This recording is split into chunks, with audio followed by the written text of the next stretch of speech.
नमस्कार साथियों। अब तक हम बात कर चुके हैं पाषाण संस्कृति, पाषाण काल के बारे में। ताम्रपाषाण काल, ताम्रपाषाण संस्कृतियाँ और मृदभांड संस्कृति और सिंधु घाटी सभ्यता को हमने देखा। आज का हमारा टॉपिक होगा वैदिक संस्कृति को लेकर। वैदिक संस्कृति और हमने इससे पहले बात करी थी हड़प्पा सभ्यता, ठीक है। और अब हम बात करेंगे वैदिक संस्कृति। वैदिक संस्कृति दोनों में तुलनात्मक रूप से देखा जाए तो हम यहाँ पर हड़प्पा के लिए सभ्यता शब्द का प्रयोग कर रहे हैं और वैदिक के लिए संस्कृति शब्द का प्रयोग कर रहे हैं। तो हम सबसे पहले देखें कि सभ्यता और संस्कृति में क्या अंतर है। सभ्यता की बात की जाए तो हम देख सकते हैं सभ्यता का मतलब मृत संस्कृति और संस्कृति का मतलब जीवन सभ्यता।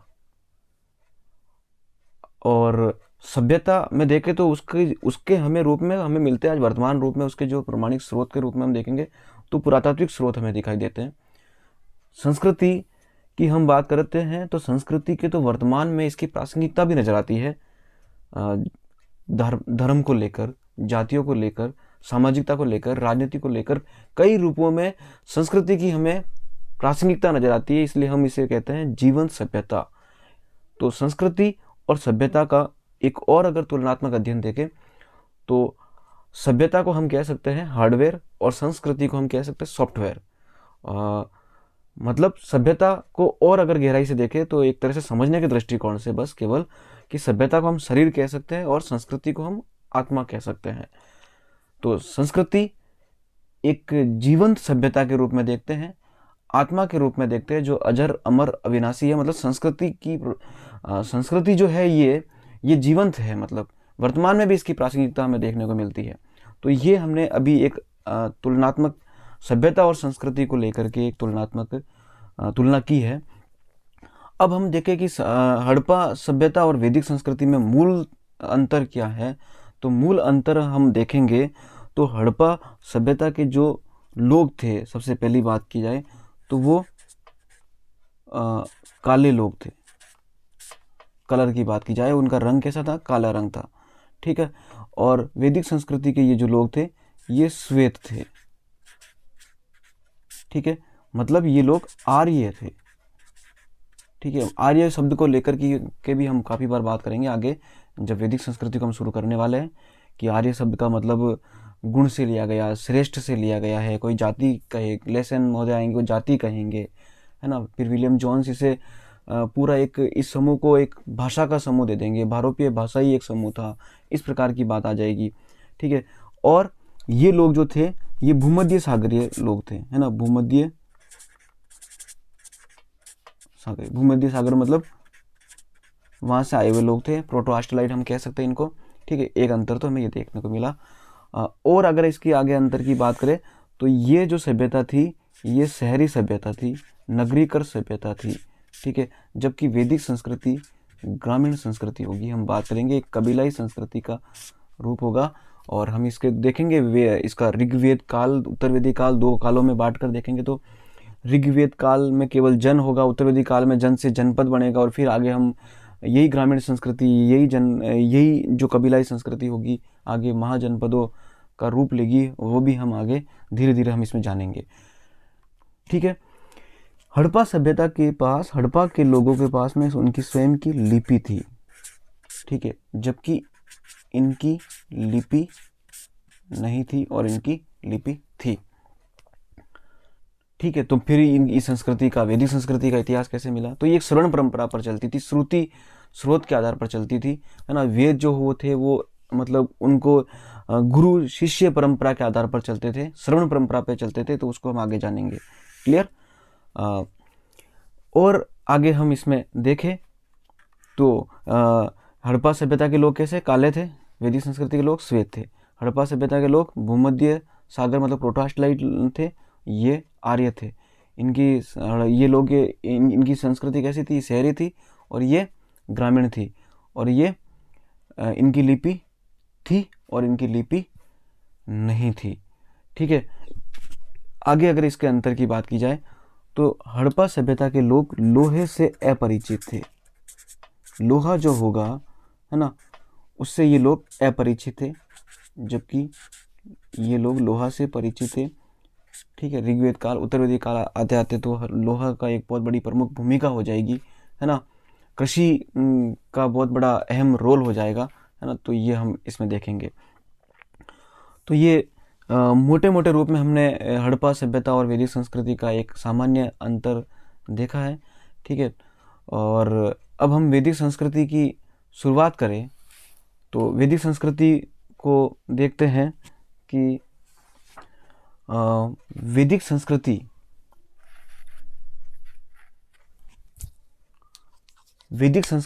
के जो निर्माता थे वो कौन थे? आर्य थे। कौन थे? आर्य थे।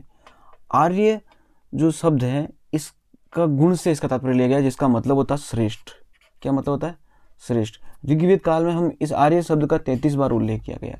कितनी बार उल्लेख किया गया? 33 बार। एक व्यक्ति आएंगे लेसेन महोदय। ये लेसेन महोदय आर्यों को 1847 ईस्वी में इन्हें जाति के रूप में माना है कि आर्य एक जाति थी। लेकिन वास्तविकता में अगर हम देखा जाए, अगर इसको मतलब मेन प्रमाणिकता में देखा जाए तो ये एक भाषाई समूह था, है ना। और इस पूरे कॉन्सेप्ट को विलियम जोन्स ने बताया है कि आर्य जो थे वो भाषाई समूह था, बहुरूपीय भाषा थी जिसमें लैटिन, ग्रीक, अन्य कई भाषाएं होगी। ठीक है, और अब हम इस वैदिक संस्कृति जो होगी, ये वैदिक संस्कृति को हम 2 कालों में बांट कर पढ़ेंगे। कितने काल में बांट कर पढ़ेंगे? 2 काल। एक होगा ऋग्वेद काल और एक होगा उत्तर वैदिक काल। एक कौन सा काल होगा? ऋग्वेद काल और एक उत्तर वैदिक काल। एक हम बात करेंगे ऋग्वेद काल और एक उत्तर वैदिक काल। उत्तर वैदिक काल, इसका जो समय माना जाता है वो 1500 ईसा पूर्व, 1500 बीसी से 1000 बीसी, बिफोर क्राइस्ट ना। 1500 ईसा पूर्व से 1000 ईसा पूर्व इसका समय माना जाता है। और इसका उत्तर वैदिक काल का समय जो माना जाता है 1000 ईसा पूर्व से 600 ईसा पूर्व, ये उत्तर वैदिक काल का समय माना जाता है। क्लियर? ये तो इसका हो गया क्लासिफिकेशन। अब इसका जो क्लासिफिकेशन, ये ऋग्वेद काल का जो क्लासिफिकेशन हमें 1500 ईसा पूर्व से 1000 ईसा पूर्व तक जो देखने को मिला है ना, ये किसने बताया? ये बताया विंटरनित्ज ने। किसने बताया? विंटरनित्ज। विंटरनित्ज बताते हैं इस काल का विभाजन के बारे में बताया। ठीक है, अब हम इसमें इस पूरे संपूर्ण टॉपिक में हम पढ़ेंगे क्या, जानेंगे क्या? तो उस संदर्भ में देखिए, हम इस संपूर्ण टॉपिक में हम जानेंगे आर्यों का आगमन, है ना। आर्यों का आगमन। अब इसमें विभिन्न विद्वान होंगे, अलग अलग विद्वान होंगे, उन सब का मत अलग अलग होगा। उन सभी मत को हम जानेंगे, वो क्या कहते हैं। कोई कहेगा उत्तरी ध्रुव से आए हैं, कोई कहेगा मध्य एशिया से आए हैं, कोई ब्रह्म ऋषि देश बताएगा, जर्मनी, डेन्यूब नदी, कई प्रकार के देश मिलेंगे। वो सभी अलग अलग अपना अपना मत रखते हैं। तो उन सभी मत जो है वो एग्जाम में पूछे जाते हैं, तो उनको जानना जरूरी है। तो हम उनके बारे में बात करेंगे। उसके बाद हम बात करेंगे आर्यों के द्वारा स्थापना से संबंधित संघर्ष। आर्यों के द्वारा स्थापना से संबंधित संघर्ष। ठीक है, इसमें हम देखेंगे कि किस प्रकार से आर्य संघर्ष करते हैं। कबीलाई संस्कृति होगी, है ना।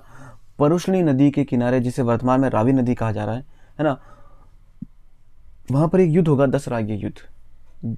ठीक है, उस संपूर्ण युद्ध की एक कहानी के रूप में हम जानेंगे कि वो आर्य किस प्रकार से संघर्ष करते हैं। ठीक है, उसके बाद हम वैदिक संस्कृति का अध्ययन सुविधा के लिए 2 कालों में बांट कर करेंगे, ऋग्वेद काल और उत्तर वैदिक काल। ये मैंने बताई दिया आपको। 1500 ईसा पूर्व से 1000 ईसा पूर्व ऋग्वेद काल का टाइम है, इसे पूर्व वैदिक काल भी कहा जाता है। और उत्तर वैदिक काल 1000 ईसा पूर्व से 600 ईसा पूर्व, इसे हम जानेंगे एक एक।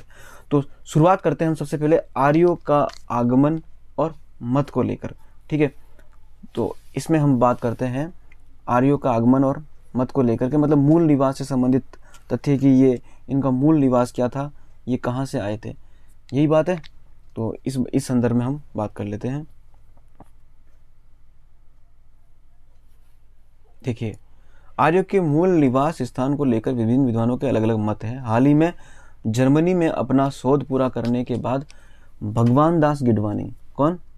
भगवान दास गिडवानी ने अपनी एक पुस्तक लिखी, return of the Aryans. Return of the Aryans, इसमें भारत को ही आर्यों का मूल निवास स्थान बताया है। भगवान दास गिडवानी का ये मत है। और रिटर्न ऑफ द आर्यंस में कहा कि आर्य भारत के ही निवासी थे। इस बात को ध्यान रहे कि भगवान दास गिडवानी ने रिटर्न ऑफ द आर्यंस में क्या कहा है कि आर्य कहाँ के निवासी थे? भारत के ही निवासी थे। अब हम देख लेते हैं कि अलग अलग विद्वान आते हैं और अलग अलग बातें करते हैं, है ना, उनके बारे में जान लेते हैं। जैसे मैक्स मूलर कहता है कि ये मध्य एशिया से आए, है ना। इनके साथ में एक और विद्वान थे, रॉड्स। क्या नाम है? रॉड्स। ये कहते हैं कि ये बैक्टीरिया से आए। ठीक है, मध्य एशिया के पास में एक जगह बैक्टीरिया, है ना, बैक्टीरिया से आए। क्लियर? मैक्स मूलर क्या कहते हैं? मध्य एशिया से आए, है ना, और रॉड्स महोदय कहते हैं बैक्टीरिया से आए। पी गाइल्स कहते हैं कि ये हंगरी यूरोप आदि में एक देश है, वहाँ पर एक घाटी है, डैन्यूब नदी घाटी। ठीक है, हंगरी में ही है डैन्यूब नदी घाटी, यहाँ से आए, हंगरी या डैन्यूब नदी घाटी से आए। ठीक है। पेंका और हर्ट, पेंका अलग विद्वान है, हर्ट, ये दोनों विद्वान क्या कहते हैं कि आर्य जर्मनी से आए। ठीक है। नेहरिंग और गार्डन चाइल्ड, नेहरिंग और गार्डन चाइल्ड क्या कहते हैं? नेहरिंग और गार्डन चाइल्ड कहते हैं कि दक्षिण रूस से आए। कहाँ से आए? दक्षिण रूस से आए। बाल गंगाधर तिलक का मानना है कि ये उत्तरी ध्रुव से आए। बाल गंगाधर तिलक की ये किताब भी है, Arctic home in the Vedas. ठीक है, ये किताब भी याद रहे आपको। क्लियर? गंगानाथ झा कहते हैं कि ये ब्रह्म ऋषि देश से आए।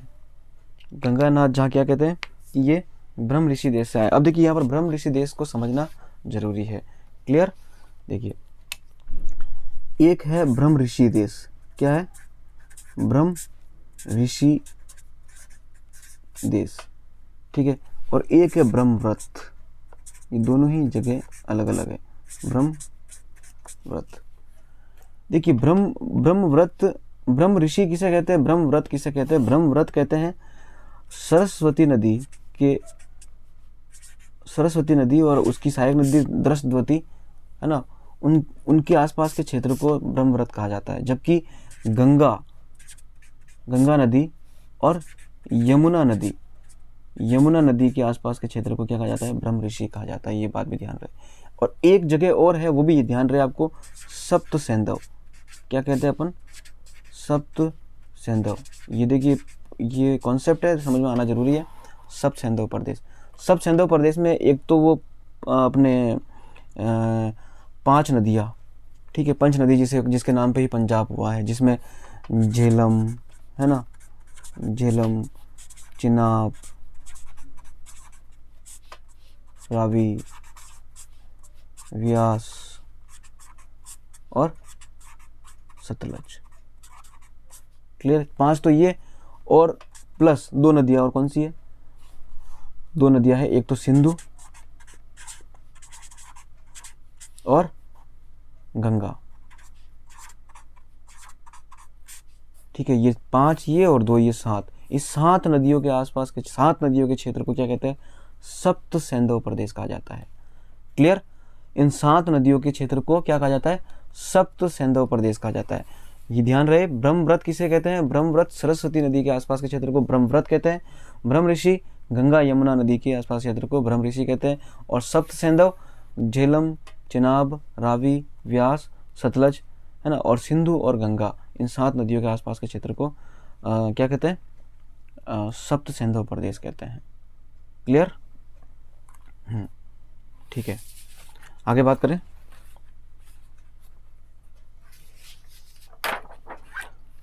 तो ब्रह्म ऋषि किसने कहा कि ब्रह्म ऋषि से आए? ये गंगानाथ झा ने कहा है। गंगानाथ झा ने कहा है। अविनाश चंद्र दास और डॉक्टर संपूर्णानंद, अविनाश चंद्र दास और डॉक्टर संपूर्णानंद कहते हैं कि सप्त सैंधव प्रदेश आए। सप्त सैंधव प्रदेश में बता ही दिया आपको। ठीक है। दयानंद सरस्वती और पार्टीजर महोदय कहते हैं तिब्बत से आए हैं। ठीक है। राजवल्ली पांडे कहते हैं मध्य प्रदेश या मध्य भारत से आए हैं। LD कल्ला कहते हैं कश्मीर और हिमालय से आए हैं।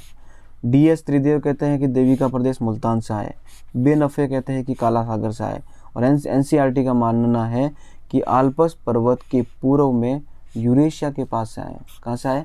आल्पस पर्वत के पूर्व में यूरेशिया के पास में आए। ठीक है, एनसीईआरटी का मानना क्या है, आल्पस पर्वत के पूर्व में यूरेशिया के पास यहाँ से ये आर्य आए हैं। क्लियर।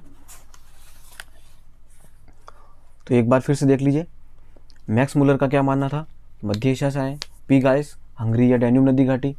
पेंकाहर्ट जर्मनी। नेहरिंग और गार्डन चाइल्ड दक्षिणी रूस से आए। बाल गंगाधर तिलक उत्तरी ध्रुव से आए। ठीक है, और अविनाश चंद्र दास, डॉक्टर संपूर्णानंद सब सैंधव प्रदेश से आए। दयानंद सरस्वती और पार्टीजर का मानना है कि ये तिब्बत से आए हैं। क्लियर। और राजवल्ली पांडे का मानना है कि ये मध्य प्रदेश या मध्य भारत से आए। और एल.डी. कल्ला का मानना है कश्मीर या हिमालय से। और डी.एस. त्रिदेव का मानना है देवी का प्रदेश मुल्तान से आए। और बेनफे कहते हैं काला सागर से आए हैं। और एनसीईआरटी का मानना है आल्पस पर्वत के पूर्व में यूरेशिया के पास से ये आर्य आए हैं। और इसके बाद एडवर्ड मेयर का मानना है, एडवर्ड मेयर का क्या मानना है, एडवर्ड मेयर का मानना है कि ये पामीर पठार से आए। कहाँ से आए, पामीर पठार से आए। ठीक है, याद रहे आपको।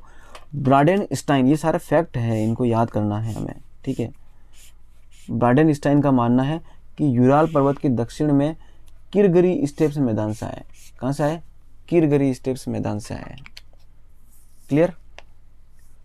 तो ये बात हो गई हमारी आर्यों का जो मतलब आगमन का मत था ना, उससे संबंधित बात हो गई।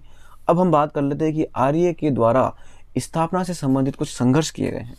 दूसरा पॉइंट क्या है, आर्य के द्वारा स्थापना से संबंधित कुछ संघर्ष किए गए हैं। ठीक है, वो हम देख लेते हैं। तो ये टॉपिक है हमारा कि आर्य किस प्रकार से संघर्ष करते हैं उसके संदर्भ में। ठीक है, तो देखिए पंचजन्य कबीला।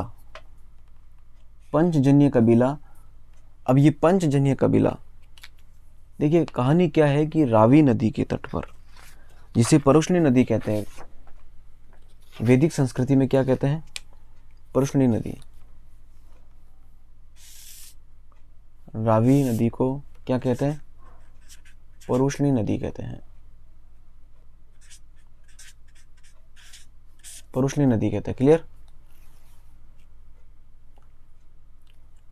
यहां पर युद्ध होगा। देखिए एक राजा है सुदास,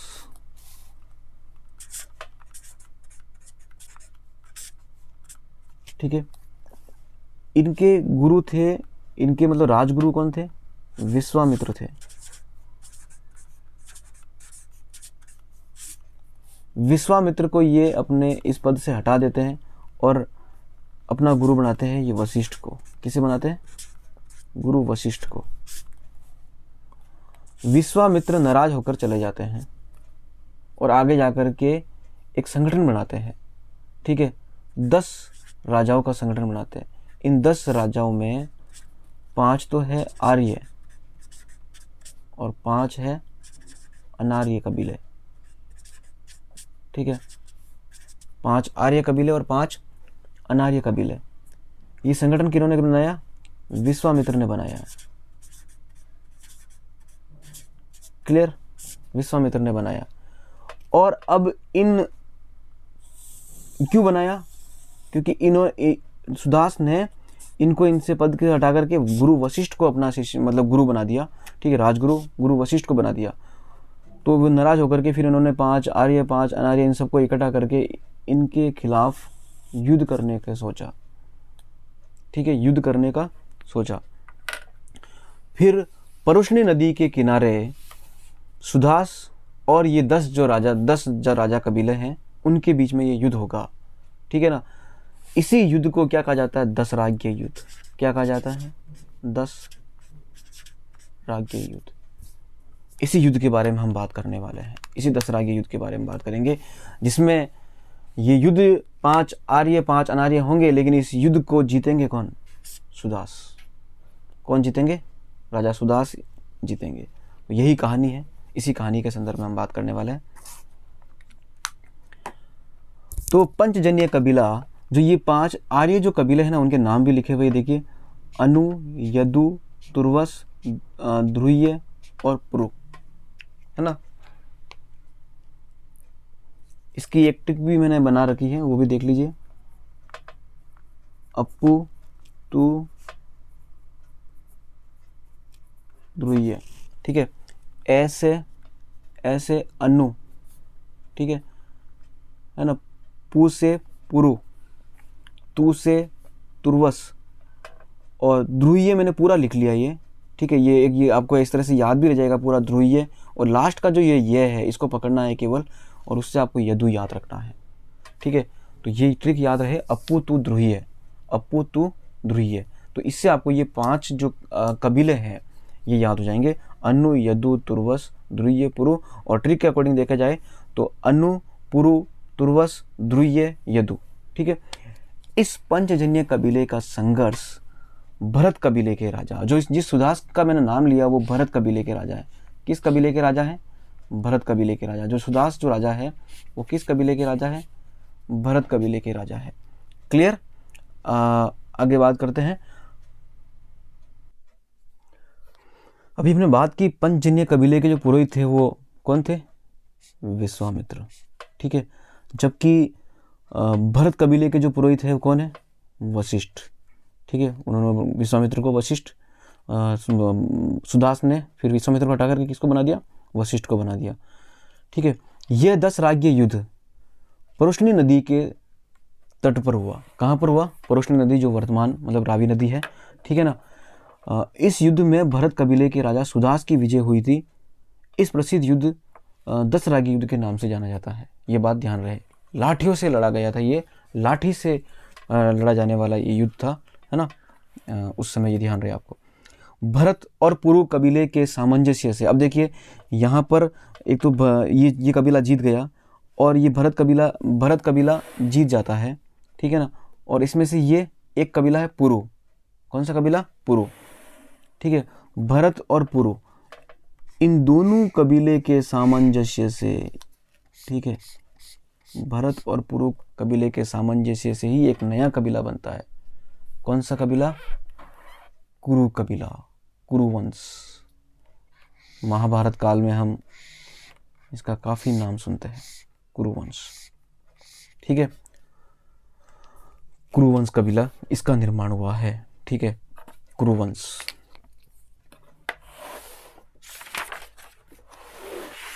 आर्यों के आगमन से संबंधित जो मत थे हमने उस संदर्भ में बात करी है, ठीक है। एक बार मेरे बनाए हुए जो नोट्स है इसमें भी हम देख लेते हैं एक बार, वो भी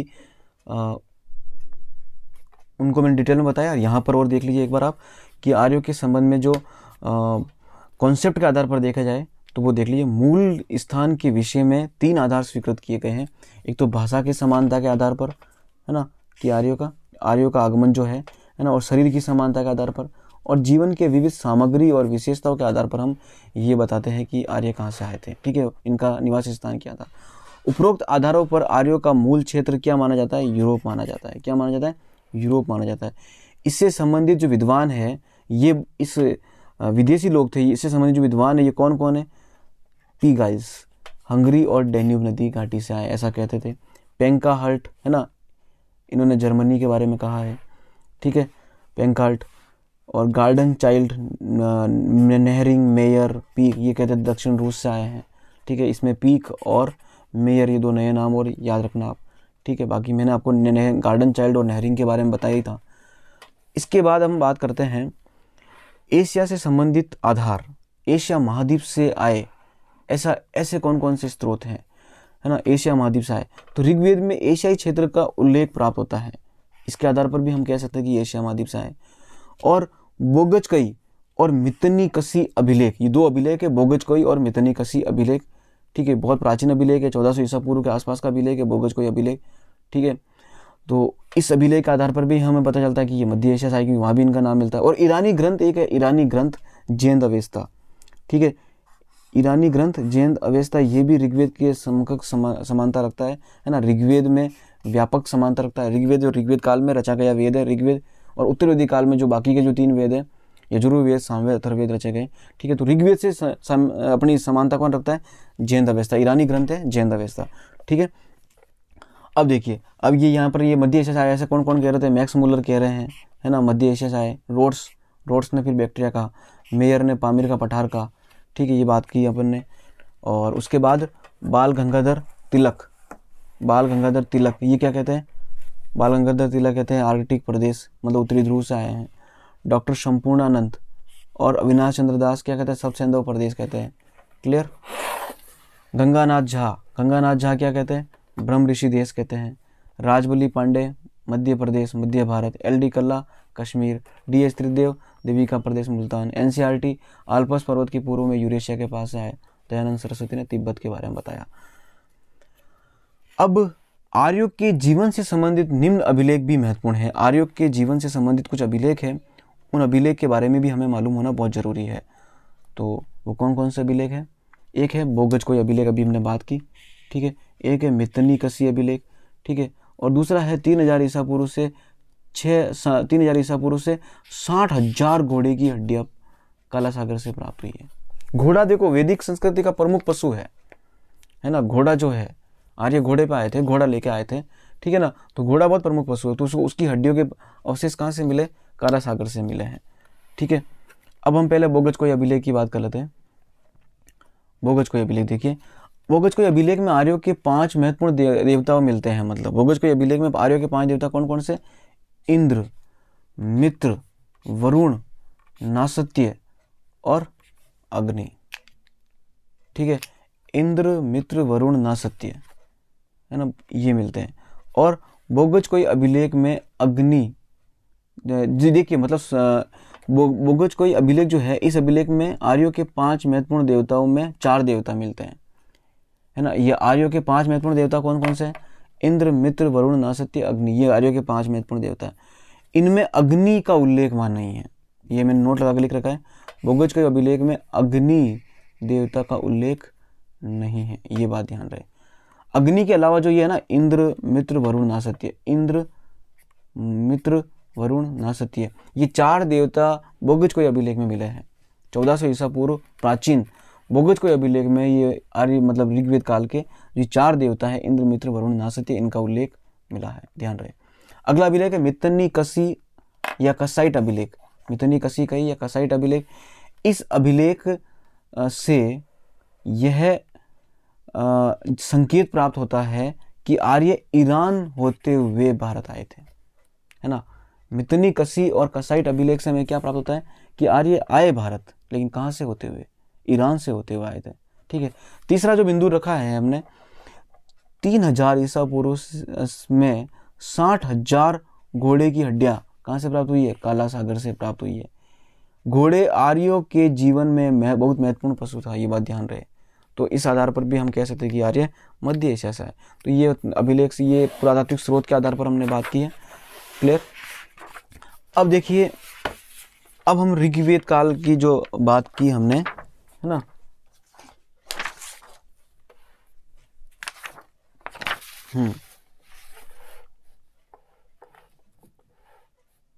ऋग्वेद काल की बात की तो, और उत्तर वैदिक काल 2 कालों में विभाजित है।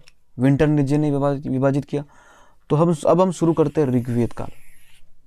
कौन सा काल? ऋग्वेद काल शुरू करते हैं। क्लियर? ऋग्वेद काल से संबंधित सारी महत्वपूर्ण बातें हम बात करेंगे।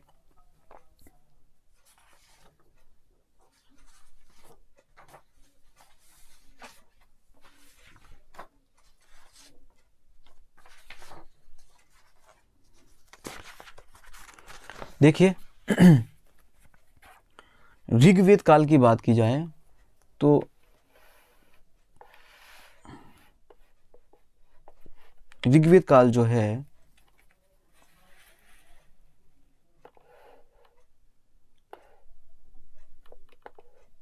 ये 10 मंडल है। ऋग्वेद काल में कितने मंडल है? 10 मंडल। कितने मंडल है? 10 मंडल। देखिए, ऋग्वेद काल का जो साहित्य है, ये हम ब्राह्मण साहित्य है जो हम देखेंगे, ठीक है ना। तो ऋग्वेद काल में कितने मंडल है? 10 मंडल, ठीक है। जो ऋग्वेद काल की जो संहिता है ना, वेदों की जो ये संहिता है, इसमें कितने मंडल है? 10 मंडल। इन 10 मंडलों में, ये 10 मंडल विभाजित है किनमें? सुक्तों में। किनमें विभाजित है? सुक्त में। किसमें विभाजित है? सुक्त में। और ये सुक्त जो है, इन सुक्तों में आपको मिलेंगे क्या? मंत्र। क्या मिलेंगे? मंत्र। तो ये प्रोसेस आपको मालूम हो कि ये मंडल में विभाजित है, मंडल सुक्त में विभाजित है और सुक्त मंत्र में विभाजित है। ये बात आपको ध्यान रहे। क्लियर? तो अब हम शुरू करते हैं। ऋग्वेद काल में कितने मंडल है? ऋग्वेद काल में 10 मंडल है। कितने मंडल है? 10 मंडल। और इन 10 मंडल में कितने सूक्त है? 1028 सूक्त है। ठीक है, 1028 में से 11 क्या है? बालखिल्य सूक्त है। 11 क्या है? बालखिल्य सूक्त है। बालखिल्य सूक्त को निकाल लिया तो 1017 सूक्त रह जाते हैं। ठीक है ना? और इन 1028 सूक्त में कितने मंत्र है? 10,600 मंत्र है। कितने मंत्र है? 10,600 मंत्र में है। ऋग्वेद काल का जो प्रमुख शब्द है वो ऋक है, और इसका मतलब क्या होता है? छंद और चरण से युक्त मंत्र। छंद और चरण से युक्त मंत्र। ठीक है। ऋग्वेद काल का जो पहला मंडल है वो सबसे बड़ा है, ध्यान रहे, है ना? देखो, वैसे सबसे ज़्यादा जो प्रमुख मंडल है ऋग्वेद काल में हम बात करेंगे, जो प्रमुख मंडल के रूप में हम देखेंगे तो वो 2 से 7 मंडल, ये प्रमुख मंडल होंगे। इन 2 से 7 मंडल है, इन्हें हम वंश मंडल कहेंगे। ठीक है, क्या कहेंगे? वंश मंडल के नाम से ये जाना जाता है। ये बात ध्यान रहे। तो पहला मंडल सबसे बड़ा है और दूसरा मंडल क्या है? सबसे छोटा है। और सबसे प्राचीन मंडल जो है, सबसे प्राचीन मंडल क्या है? 2 से 7 मंडल है। मैंने बताया आपको। ठीक है ना? जैसे वंश मंडल, कुल मंडल, ऋषि मंडल, अन्य नामों से जाना जाता है। ठीक है। और सबसे नया मंडल जो है वो पहला और 10वां मंडल है। क्लियर? पहला और 10वां ये सबसे नया मंडल है। ऋग्वेद जो है इसकी 5 शाखाएं हैं। कितनी शाखाएं हैं? 5 शाखाएं। ऋग्वेद की 5 शाखाएं हैं। याद रहे आपको, साकल, वास्कल, आश्वलायन, सांख्यायन और मांडुक्य। ठीक है, साकल, वास्कल, आश्वलायन, सांख्यायन और मांडुक्य। वर्तमान में साकल ही उपलब्ध है, और इस साकल में ही कुल कितने हैं? 1017 सूक्त है। साकल शाखा में 1017 सूक्त है। ठीक है। तो अब हम उस 2 से जो 7 मंडल है उनकी बात कर लेते हैं। क्लियर? 2 से जो 7 मंडल है उनकी बात कर लेते हैं। जो 2 से 7 मंडल हैं इन्हें हम वंश मंडल, कुल मंडल, ऋषि मंडल नाम से जाना जाता है। ठीक है। और अब देखिए, इन 2 से 7 मंडल जो इतने महत्वपूर्ण है कि प्रत्येक मंडल के रचयिता कौन थे उनके बारे में भी हमें जानकारी होना बहुत जरूरी है। जैसे दूसरे मंडल की रचना किसने की? ग्रसमद भार्गव ने की। किसने की? ग्रसमद भार्गव ने की। तीसरे मंडल की रचना विश्वामित्र ने की। देखिए, ये वही विश्वामित्र है ना, जो पहले सुदास के राजपुरोहित थे, फिर बाद में उन्होंने उनको निष्कासित करने के बाद में उन्होंने 10 राजाओं का समूह बनाया, 5 आर्य 5 नार्य, और फिर राजा सुदास से युद्ध किया पुरुष नदी तट पर, जिसे हमने 10 रागी युद्ध कहा। ठीक है ना? और फिर सुदास के गुरु किसे बनाया? विश्वामित्र को हटा करके वशिष्ठ को बनाया। वो भी 7वें मंडल के रचयिता, यहाँ देख लीजिए। तो आपको 2 तो आसानी से याद हो जाएंगे। विश्वामित्र और वशिष्ठ की हमने बात की, तो तीसरे मंडल के रचयिता कौन है? विश्वामित्र। और 7वें मंडल के रचयिता कौन है? वशिष्ठ। ये आपको ऐसे याद रहेगा। दूसरे मंडल के रचयिता ग्रसमद भार्गव है, ये याद करना होगा। चौथे मंडल के रचयिता वामदेव अंगिरस है। ठीक है। और 5वें मंडल के रचयिता अत्रि है। 6ठे मंडल के रचयिता भारद्वाज अंगिरस है। ठीक है। देखिए, चौथे मंडल के रचयिता वामदेव अंगिरस, 6ठे मंडल के रचयिता भारद्वाज अंगिरस। ये दोनों अंगिरस प्रोनाउंसिएशन है, तो आप याद रखिए, चौथे का है वामदेव और 6ठे का है भारद्वाज। ठीक है। और 5वां अत्रि। इस प्रकार से आपको ये इनके जो रचयिता है वो याद हो जाएंगे। दूसरे मंडल के रचयिता ग्रसमद भार्गव, तीसरे मंडल के रचयिता विश्वामित्र, और चौथे मंडल के रचयिता वामदेव अंगिरस, और 5वें मंडल के रचयिता अत्रि, 6ठे मंडल के रचयिता भारद्वाज अंगिरस, और 7वें मंडल के रचयिता वशिष्ठ। और इसके बाद वंश मंडल जो है ये अग्नि की स्तुति से प्रारंभ होता है। अग्नि जो देवता है वो एक मध्यस्थ देवता के रूप में माने जाते हैं। अग्नि देवता किस रूप में माने जाते हैं? मध्यस्थ देवता। ऐसा माना जाता है कि अग्नि देवता में हम जो मतलब पूजा करते हैं, यज्ञ करते हैं, कर्मकांड करते हैं, है ना, तो वहाँ उसमें धूप ध्यान करते हैं, वहाँ से जो अग्नि से जो धुआं निकलता है ऊपर, वो धुआं ऐसा माना जाता है कि वो भगवान, अंतरिक्ष के भगवान है ना, जो भी भगवान है वहाँ तक वो उनका संदेश ले जाते हैं। तो अग्नि देवता एक तरह से एक मध्यस्थ देवता है ना, ये बात ध्यान रहे आपको। क्लियर। वंश मंडल अग्नि की स्तुति से आरंभ होने के बाद इंद्र है ना, इंद्र और विश्वदेव, इंद्र और, याद रहे देखिए, इंद्र और विश्वदेव के मंत्र गाए जाते हैं। किसके मंत्र गाए जाते हैं? इंद्र और विश्वदेव के मंत्र गाए जाते हैं। क्लियर। पहला मंडल अंगिरा ऋषि और 8वां मंडल कर्ण ऋषि को समर्पित है। पहला मंडल किसे? अंगिरा ऋषि। ठीक है, वैसे पहले मंडल की रचना किसी एक विद्वान ने नहीं, काफ़ी ऋषियों ने की, लेकिन अंगिरा ऋषि मुख्य है, उनका नाम रख लें। 8वें मंडल के रचयिता कर्ण ऋषि को समर्पित है, ये भी ध्यान रहे आपको। क्लियर।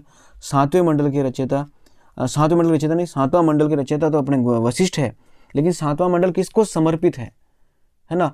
पहला मंडल अंगिरा ऋषि को समर्पित बताया, 8वां मंडल कर्ण ऋषि को समर्पित बताया, 7वां मंडल जो है वो वरुण देवता को समर्पित है। किसको समर्पित है? वरुण देवता को समर्पित है ना। इसमें अश्वमेध यज्ञ का उल्लेख है। कौन से यज्ञ का उल्लेख है? अश्वमेध यज्ञ का उल्लेख है। और 9वां मंडल जो है वो सोम देवता को समर्पित है। किसे समर्पित है? सोम देवता को समर्पित है। क्लियर। और अब ये और बात ध्यान रखिए कि दूसरे मंडल में इंद्र की स्तुति की जाती थी, इंद्र भगवान को पूजा की जाती थी, उनका ध्यान किया जाता था। ठीक है ना। और तीसरे मंडल में है ना भगवान विष्णु की पूजा की जाती थी, उनकी स्तुति की जाती थी, उन्हें याद किया जाता था, और अग्नि को भी। ठीक है। और 7वें मंडल में पुष्ण को की जाती थी। ठीक है, पुष्ण की। ठीक है। चतुर्थ मंडल में 3 मंत्रों की रचना 3 राजाओं ने की। ठीक है, उनका नाम याद रहे, त्रासदसु, अजमिड, पुरमिड। त्रासदसु, अजमिड और पुरमिड। ये देखिए नाम थोड़े मतलब ऐसे हैं, फैक्ट है, ये फैक्ट याद करने होंगे आपको। ठीक है। ऋग्वेद में कुछ मतलब अपने विद्वान विदुषी महिलाएं मिली है ना, जिन्होंने ऋग्वेद की ऋचाओं की रचना की है। वो कौन कौन सी महिलाएं, उन महिलाओं के नाम हमें ध्यान होना चाहिए। लोपामुद्रा, घोषा, सच्ची, पौलोमी, काक्षावृति।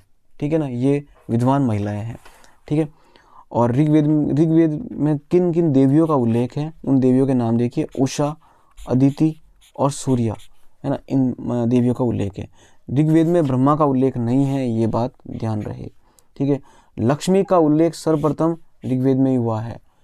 और राम जन्मभूमि अयोध्या, भगवान राम की जो जन्मभूमि अयोध्या का उल्लेख भी सर्वप्रथम ऋग्वेद में ही हुआ है, ये भी आप ध्यान रहे। क्लियर। इस वेद के मंत्र में, मतलब इस वेद में ऋग्वेद के मंत्र में रुद्र शिव को त्र्यंबक कहा गया है। क्या कहा गया है? भगवान शिव को त्र्यंबक कहा गया है। इस वेद में वरुण एवं मित्र को हजारों स्तंभों वाले महल में निवास करते रहने का वर्णन किया है। ठीक है। वरुण देवता और मित्र देवता को क्या कहा गया? हजारों स्तंभों में निवास करने वाले, है ना, हजारों स्तंभों वाला जो महल है उसमें निवास करने वाले देवता का रूप में वर्णन किया है इस वेद के केसी सूक्त में। ठीक है ना, ऋग्वेद के कौन से सूक्त में? केसी सूक्त में। ऋग्वेद के केसी सूक्त में कुछ जैन तीर्थकरों के नाम भी मिलते हैं, ध्यान रहे। ऋग्वेद के 10वें मंडल के 34वें सूक्त को अक्ष सूक्त, है ना, अक्ष सूक्त कहते हैं। मतलब इस सूक्त में अक्ष क्रीड़ा, जो मतलब ये जुआ वगैरह होते हैं उनकी, है ना, अक्ष क्रीड़ा की निंदा की गई है। ठीक है, अक्ष क्रीड़ा की निंदा की गई है। जैसे महाभारत काल में जो शकुनी जिस गेम को खेलते हैं वो एक तरह से क्या था? अक्ष क्रीड़ा था, है ना। उसकी ऋग्वेद के 10वें मंडल के 34वें सूक्त में इसकी निंदा की गई है। इसमें क्या कहा गया? देखिए, एक नोट लगा के लिखा मैंने, एक निराश जुआरी की दुर्दशा, मतलब जो जुआरी होता है वो सब कुछ हार जाता है ना, उनका वर्णन किया गया है। ठीक है। नेक्स्ट देखिए, 10वें मंडल का एक सूक्त है 85वां सूक्त, है ना, अर्थात विवाह सूक्त। मतलब क्या है 85वां सूक्त? विवाह सूक्त। इसमें ब्रह्म विवाह से संबंधित है। ये किससे संबंधित है? ये ऋग्वेद के 10वां मंडल का 85वां सूक्त विवाह सूक्त है, जो ब्रह्म विवाह से संबंधित है ना। विवाह के प्रकार भी हम देखेंगे, 8 विवाह के प्रकार हम जानेंगे, 16 संस्कार जानेंगे। ठीक है, वो हम बाद में बात करेंगे। इसमें सूर्य की पुत्री सूर्या और सोम के विवाह का वर्णन है। सूर्य की पुत्री सूर्या और सोम, सूर्य की पुत्री कौन? सूर्या और सोम, इन दोनों के विवाह का उल्लेख का वर्णन कहाँ पर है? इसी सूक्त में है, 85वें सूक्त में। इसमें विवाह की विधि एवं उद्देश्यों, स्त्री के कर्तव्यों का तथा विवाह गीतों का वर्णन मिलता है। क्लियर? विवाह को एक संस्था के रूप में दीर्घतमा ऋषि ने किया था, है ना। विवाह को एक संस्था के रूप में किसने विकसित किया? दीर्घतमा ऋषि ने किया। ये बात भी, ये मत भी याद रहे आपको, दीर्घतमा। ऋग्वेद का विवाह सूक्त जो है, जो मतलब 85वां सूक्त जो है 10वें मंडल का 85वां सूक्त, विवाह सूक्त, ठीक है, पूषण देवता को समर्पित है। किसको समर्पित है? पूषण देवता को समर्पित है, जिसकी रचना किसने की? सूर्य ने की थी। क्लियर है? सूर्य ने की, इसलिए इसे सूर्य सूक्त भी कहते हैं। बहुत छोटी छोटी बातें हैं, बारीकी बातें, ये हमें ध्यान रहे। ऋग्वेद के 10वें मंडल के 95वें सूक्त में क्या है? पुरुरवा ऐल उर्वशी का संवाद है ना। 95वें सूक्त में पुरुरवा ऐल उर्वशी का संवाद है। ऋग्वेद के 10वें मंडल के 10वें सूक्त में, 10वें मंडल के 10वें सूक्त में यम यमी का भी संवाद है। किसका संवाद है? यम यमी का संवाद है। और ऋग्वेद के 2 छंदों में 4 समुद्रों का उल्लेख मिलता है। 4 समुद्र कौन से? अपर, पूर्ण, सरस्वत और सरण्यावत। ठीक है, वीडियो काफ़ी ज़्यादा बड़ा तो नहीं हुआ है, लेकिन फिर भी यहाँ तक हुआ। तो अब हम आगे की जो ऋग्वेद काल से संबंधित जो बातें हैं, है ना, और उसके बाद ऋग्वेद काल का हम एक वीडियो लेकर आएंगे, और ऋग्वेद काल का ये वीडियो पूरा होने के बाद हम उत्तर वैदिक काल से संबंधित बात करेंगे, है ना। ऋग्वेद काल का हम एक वीडियो लेकर आएंगे। तो तब तक आप इसी को दोबारा एक बार और देखिए, है ना, ध्यान से दोबारा हर बारीक बातों को जाने समझे। अगले वीडियो मिलते हैं हम, ऋग्वेद काल का ही अगला वीडियो होगा। तब तक के लिए धन्यवाद।